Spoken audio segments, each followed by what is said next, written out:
Recent headlines are causing a scare about an ingredient you're eating that you think is helping you cut down on fats. It's artificial butter flavoring. How harmful is it to your brain? Could using your favorite artificial butter flavorings trigger Alzheimer's? Is that all truth, or is it hype? So my email blew up over this. So many of you said that you're tossing out everything that has butter substitutes in it. You all want to know what's going on. Try to throw it all out. But at the center of all this is a chemical called diacetyl. Diacetyl. Now, instead of real butter, manufacturers put this chemical into your foods to give it that rich, buttery flavor that we all desire. And it's in so many things you eat every day. It's in cooking sprays. It's in margarine shortenings. It's in cheese, crackers, baking mixes, microwave popcorn. And there's one place you would never, ever think it's in. You know that glass of Chardonnay you had with dinner? That buttery Chardonnay? A lot of times they have diacetyl in there. It's the secret ingredient that gives you that rich, buttery taste without all the extra fat and calories. And we've never looked back, choosing products with artificial butter flavoring twice as often as butter. Diacetyl is in food staples you eat every day. Cooking sprays, margarine and shortening, cheese, crackers, baking mixes, and microwave popcorn. Even one place you would never suspect, that glass of Chardonnay you have with dinner. Some say imitation is the best form of flattery. But when it comes to your health, is it better to fake it? So let me invite Robin into this program, because Robin's been a big user of artificial butters. How are you, Robin? So let me ask you a question. You stopped using real butter, if I understand correctly, about 20 years ago. Yes. So what prompted that change? Fat-free, low cholesterol, low calorie, and it's so much easier. Well, you felt proud about it, right? You're doing a smart switch. Thought I was. Yeah. Folks, it's the same basic concept as with artificial sweeteners that we were talking about earlier. What bothers me the most, the reason I want to do this show so passionately, is that you're all doing the right things, you think. But it turns out the body doesn't agree with you. And so many problems can potentially be arising from making these substitutes because your body can't adjust that quickly. As technology has helped our palates adjust, our body have kept up.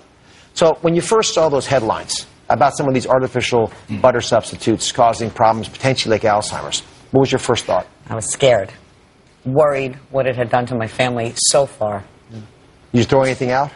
Not yet. When I get home, yes. Well, don't start yet. I want to talk you through this because I want to explain what I am concerned about. And when you appreciate that, you might want to throw them out. We'll talk about that. So let's look at most of the things that you cook and how you use sprays on them. So you took some pictures for us. Let's look at your vegetables and your rice. You got them up there. How many sprays do you use for those? I'm embarrassed a lot. At least 10. At least 10? Yes. All right. And how about, you've got a pie up there. How many sprays would a pie get? 3 layers underneath, below the filling, and then on top. 20. 20. So it's a lot of sprays. Yes. And I should say this, they're not 0 calorie. If you're putting 20 sprays into it, you're actually getting some calories there as well. But I'm more concerned about the chemicals that are in there. So much. So Robin, like so many folks out there, not only flavors her foods with these, you actually use to cook with it. Yes. Right? So you do a lot of things with it. Yes. Right. So I'm going to start to walk you through some of the information that broke over the summer about the potential risks of these. And the first big idea was a study that linked these chemicals to Alzheimer's. Do you have anyone in your family with Alzheimer's? No. As a matter of fact, no one for decades. Good. I want to make sure it stays that way. Yes. So let's show what happens during Alzheimer's disease, and then we can talk about whether these chemicals are involved. So if you look at the brain, and this is what it looks like, you've got all these neurons coming up there. And these neurons are protected normally by the foods you eat. But when you eat some of these chemicals, what the study showed is it takes these clumps of brown material. They're called beta amyloid, but it's this junk, this sap that gunks up the neurons, those blue nice things, and prevents them from working and paralyzes their ability to perform. It causes inflammation, irritation. And once those neurons are gunked up like that, they don't function so well. You begin to forget things.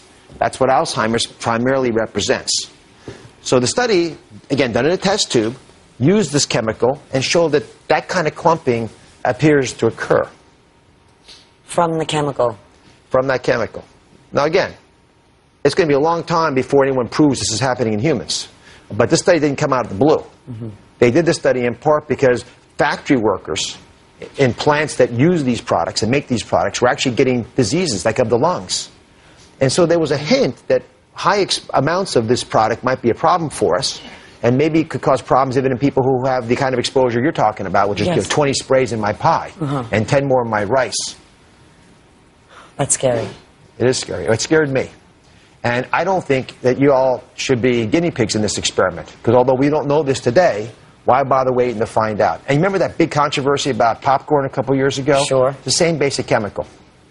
That would make sense. You know, microwave popcorn? Sure, yes. So, the big question, I suspect you're thinking is should you throw everything away now? I'm going to. Well, I'll tell you what.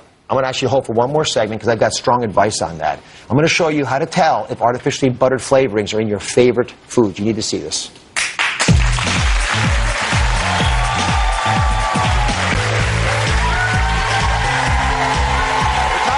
Butter substitutes, you think they're healthier and they're less fattening, but what are you really putting on your toast when you use that artificial butter flavoring? Well, the news headline scared Robin, who loves her butter spray. It also caught George's attention. So what did you feel when you read that study about potentially a link to Alzheimer's? I was mortified. I'm the kind of person that does Sudoku puzzles, things like that, to keep my mind. I'm an attorney, so I have to keep my mind sharp. We feed our kids, my husband and I feed our kids the microwave popcorn all the time. It's an easy go-to snack. So when I heard the link, I was really mortified. Well, listen, the reality is it's going to take us decades to know if there's a true connection. That's how long it takes in humans to figure out if all the different things we're eating are playing a role. But why do an experiment, especially on your kids? And, Absolutely. You know, and whether you're a lawyer or not, I think you need your brain cells. So my recommendation would be to cut back a little bit on these artificial products. We can talk about it all day long.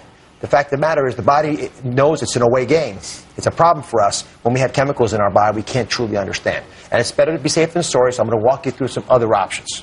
That makes sense to you. All right, so first off, you want to know if you've got this diacetyl product in your alternative to butter. And so you can do that by looking on the ingredient list. If the ingredient list says artificial flavors, you've got to assume that's a code for this chemical that we don't want to have in our diet. So it doesn't necessarily have to say the diacetyl. I'll tell you something else. Unless it says it doesn't have diacetyl, you have to assume it's in there. Anybody who takes it out is going to brag about it. Certainly after the show they will. So that's okay. It's going to say doesn't have a diacetyl. You know, it's free of the stuff that causes potential problems.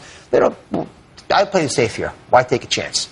Now, you got another question, George, I understand. I do. I'm a label reader, and I try to be healthy, and you get confused. And I look at the plant sterols, and I see that in the ingredient. Is that a safe alternative, or is it? What is the deal with that? I love plant sterols. The plants don't have cholesterol the way animals do. You know, they have sterols. It's the same thing for them. It's how they make their cells. So it's the equivalent of getting a nutritious version of cholesterol. So I love plant sterols. It's a great alternative. If you want to look for something that doesn't have artificial material in there, that's the direction I would go. Wonderful. Yeah, but I got one other big challenge for us. I know that many of you are pretty picky, and if you got a desire to have a real food alternative to that artificial butter flavoring, I've got to be creative about it. So, Robin, you showed me how many sprays you take of some in your foods. Too much. Yeah. But do you remember what real butter tastes like? It's been a long time since you've had that. Probably not. Now I'm going to challenge you. This is going to be a fun moment for you. I want you just to taste a little bit of that. You don't have to eat the whole thing, but put a little. That's okay. It's okay. It's pretty good, isn't it? Mm-hmm. This is yeah. My alternative to the sprays is whipped butter. Use half a tablespoonful per serving. Is that what that is? That's what that is. Oh my God, that tastes better. It's good, isn't it? Yes. I want you being speechless. That's good. Yeah. It's got half the calories, half the fat. And more flavor than what I've been using, what I've been spraying. Yeah, it's real, and your body knows it's real. And the best part is because it's whipped, it's got air in there, so it actually looks bigger than it really is. So you can get the taste you want without all the fat. It's easy to substitute the artificial material that you put in your body, and your body is going to love you for taking this in there. Are you in? Well, yeah, I'm in. What a difference. I'm shocked. Good. Well, I want your body shocked, too. Because when it sees that you're putting real food in it, it's going to enjoy it as well. Thank you very much. Enjoy. All right, up next, you always believe what your kids tell you. Well, I'm sharing the funniest lies that I've heard in a long time. You're going to love these. So all of us have trouble separating fact from fiction sometimes. I'll give you an example. When my daughter Zoe was 5 years old, here's a picture of her. Little devil that she was. She used to hide her vitamins under her bed, and with a completely straight face, she would claim she had taken them. Years later, here she is, a bigger picture of her, the grown-up version. When we were moving, we found a huge stash of vitamins under her mattress. Just goes to show you, sometimes kids say things that are just plain crazy. So crazy you can't help but laugh. So I asked you to share the funniest lies that you ever heard. Take a look. Because you have to have a vegetable. No, I don't want to eat it. Why not? Because it's yucky. I'm allergic. You're not allergic to it. Take a bite. No, you want me to throw up? Well, come eat your carrot snacks. Dad, if I stop playing this video game, I'll go blind.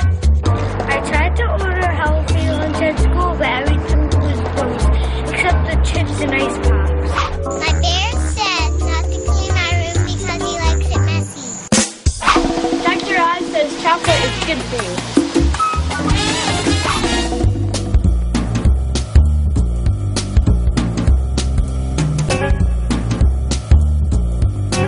Elise, why are your vegetables on the floor? Because the dog was hungry. Hunter, where did you learn that it was okay to rip off your scabs? The Dr. Oz show? The Dr. Oz show? I don't remember ever hearing Dr. Oz saying it was okay to rip off your scabs. You've never seen that episode. I'm gonna get up to go to the bathroom because I was in the seat. Audrey, time for dinner. Can I have dessert first? Because it helps me dance. All right, if you have a funny lie your kids have told you, share it with me on Facebook or tweet it to us. I'll look at it. Maybe I'll share it with everybody else. Thank you, and I'll see you next time.